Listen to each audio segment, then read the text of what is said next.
గ్రామీణ ప్రాంతాల్లో అన్నింటిలో కూడా 10 రోజులు ఒకసారి సలకలకొండ లాంటి ప్రాంతాల్లో నెల రోజులకు ఒకసారి మంచినీళ్ళు వస్తాయి. దీన్ని బాగు ఎలా చేస్తారా అని పలుసార్లు అడుగుతా ఉన్నాను.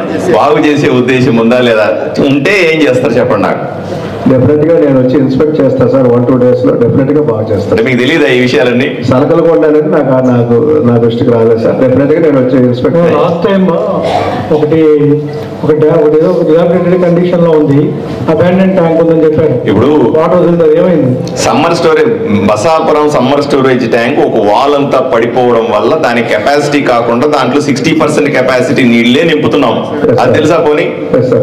దాని వాల్ రిపేర్ చేయడానికి కానీ దాని ఫుల్ లెంత్ నీళ్లు నింపడానికి ఏమైనా చర్యలు తీసుకుంటున్నారా సార్? మనకి అవి యాక్చువల్ గా good old schemes sir, 25 years క్రితం కట్టినవి. అది మరి ప్రపోజల్స్ అన్న పెట్టాలి కదా. అంటే మనకి ఫండ్స్ అని గుడ్ ఓల్డ్ స్కీమ్ అంటే నేను ఏం చేయరా దాన్ని? లేదు సార్, జడ్పీ నుంచి ఫండ్స్ అయితే రావాలి. అది కాదు సార్, వర్షాకాలంలోనే వారానికి 10 రోజులకు 15 రోజులకు నీళ్లు వస్తే ఎండాకాలం అయితే ఏమవుతుంది చెప్పండి. ఆలోని మీరు ఆలోచన తెలుసుకుంటారంటే మీరు ఇక్కడ ఉన్నవాళ్లే కదా, మీరు సీఈఓగా ఉన్నారు కదా, ఇంతకు ముందు ఇక్కడే ఉన్నారు, ఎన్నో పదవుల్లో ఉన్నారు కదా, ఎస్సీగా ఉన్నారు, ఈగా ఉన్నారు. మీకు తెలియదు, ఇప్పుడు కొత్తగా తెలుసుకునేది ఏముంది మీరు? దాన్ని ఎప్పుడు సార్ ఫిల్టర్ సార్ 50% హాస్పిటల్కి వచ్చే జబ్బులన్నీ కూడా నీళ్లు కలుషితం అవడం వల్లనే వచ్చినవి. మీరు కలెక్టర్ గారు వచ్చిన తర్వాత కూడా ఒకరిద్దరు చనిపోయినారు మంత్రాలయం ప్రాంతాల్లో. చనిపోతే అప్పుడు పరిగెట్టుకు వెళ్ళి మనం అంతా కూడా చేసాము. ఆల్దోనే municipality rural RWS schemes 7 schemes ఉన్నాయి మా దగ్గర. దాన్ని ఇంప్రూవ్ చేయండి. కనీసం ఫిల్టర్ లేదన్న విషయం మీకు తెలుసా తెలియదా?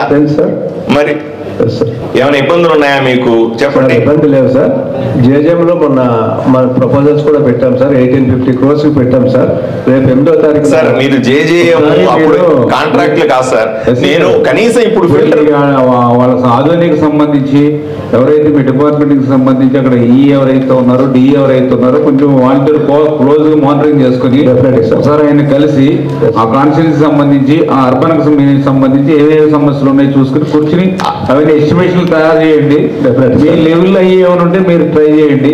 లేకపోతే ఎమ్మెల్యే గారికి ఎస్టిమేషన్లు తయారు చేస్తే ఆయన మళ్ళీ అక్కడ కొంచెం మినిస్టర్ దగ్గర కానీ డిపార్ట్మెంట్ దగ్గర కానీ వర్కౌట్ చేసుకుంటారు. గ్రామాల్లో కనీసం ఫిల్టర్ నీళ్లు ఇవ్వండి అయ్యా బాబు. కనీసం నేరుగా నీళ్లు వాన్ నీళ్లు ఇచ్చినట్టు ఇస్తే ఎలాగా? మీరు ఎప్పుడన్నా ఫిల్టర్స్ ఎగ్జామిన్ చేసినారు మీ ఈ కానీ డిఈలు కానీ ఎప్పుడన్నా? ఇది మరీ అన్యాయంగా ఉంది సార్. నేరుగా వాన్ నీళ్లు ఇస్తారు సార్, చచ్చిపోతున్నారు జనాలు. ఎన్నిసార్లు చెప్తాం, ఏఈని పిలుస్తాము తిడతాము, డిఈ పిలుస్తాము అరుస్తాము, ఇట్లాంటి సమావేశాల్లో చెప్తాము, కదలకపోతే ఎలాగా? సబ్ గారు డైలీ పంచాయతీలో వాటర్ ఫౌండేషన్ కింద వాటర్ ఇస్తున్నారు లేదా? ఆదోని మున్సిపాలిటీ అండ్ ఆర్డబ్ల్యూఎస్ 2 కూర్చోబెట్టి మీటింగ్ చేసి ఎక్కడెక్కడ ప్రాబ్లం ఉంది, ఎందుకు అలా జరుగుతుంది చెక్ చేయండి. ఒకవేళ ఇప్పుడు ఎమ్మెల్యే గారు చెప్పి నిజం అవుతే అక్కడ ఏం ప్రాబ్లం ఉంది, ప్రాబ్లం పర్సన్తో ఉందా, అమౌంట్ బడ్జెట్ ప్రాబ్లం ఉందా, ఉంటే ఎస్టిమేట్ చేసి ఇమీడియట్గా పంపించాలి. Okay, don't delay, don't take this kind of bad name to the government. Okay, మీరు 100% చేసి 1% చేయకపోతే ప్రాబ్లం వస్తుంది. You have to verify all the villages immediately now. By next 2-3 days నాకు రిపోర్ట్ కావాలి. How many villages drinking water, fresh drinking water ఇస్తున్నారు, ఎన్ని చోట్ల మురికి నీళ్ళు వెళ్తుంది, ఈ 2 కూడా. You have a divisional level meeting. మీరు సబ్ కలెక్టర్ ఉన్నారు, ఎమ్మెల్యే గారిని ఫ్రీక్వెంట్గా పిలుచుకొని మీటింగ్ పెట్టండి. ఉన్న వాటిలో అమౌంట్ ఉన్నవేంటి, అమౌంట్ లేనివేంటి, అమౌంట్ లేకపోతే గవర్నమెంట్ లెటర్ పెట్టి ఉండాలి. Okay, that should go at government level. Okay.